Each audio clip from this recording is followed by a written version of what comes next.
Hey all, quick video tonight. I want to break it into two parts. So I'm about to adjust the fuel level in my rearmost carburettor. But while I'm there, I want to show you a potential problem that I've seen on the forums twice in the last week. And this is actually a problem that I ran into as well, and it took me far too long to solve. So hopefully I'll be able to run you quickly through a potential cause and a solution to SU carburettor flooding in classic Jaguars. So it has many causes, and it's nice to know that I'm not the only one that was caught out by this. Obviously, if you've run through things like bad needle and seat, your float being too high, or possibly your fuel pressure being too high, and you can rule those out as potential causes of the flooding, I want to show you a potential final option that you might want to investigate with the float lever being jammed. So I have solved this problem since, but I just want to show you how you might do it on your cars and what you might look for while I'm in there doing this. So see you soon. So this is the underside of an SU carburettor float bowl. So fuel will come in here and pressurize up behind the needle and seat in there, and you can see normally it would sit up like this, and you can see that in that position the needle is open, and then as the fuel level rises the needle is pushed up into its seat, which seals it off.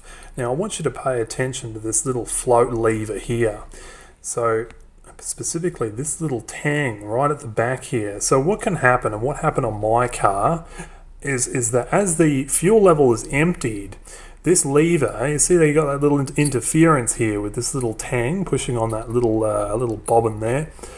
If this is allowed to go too high, or too low I should say, it normally sits like this in the car, is the needle actually kind of falls out of its seat in such a way that it's prevented from being forced back up by the flow of fuel.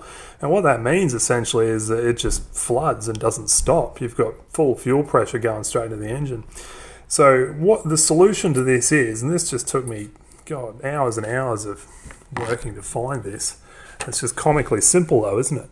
This little tang here has to be bent in such a way that it can't be allowed to let this lever go too far down. So I'd rebuild my car, clearly not very well, and that's what kind of caused this.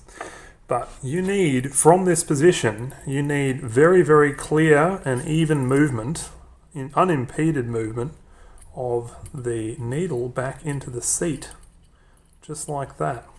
Now I won't do it here to show you because I don't want to break this little tab, but if that is any further down, and this little tab tongue here can go too far down, that jams.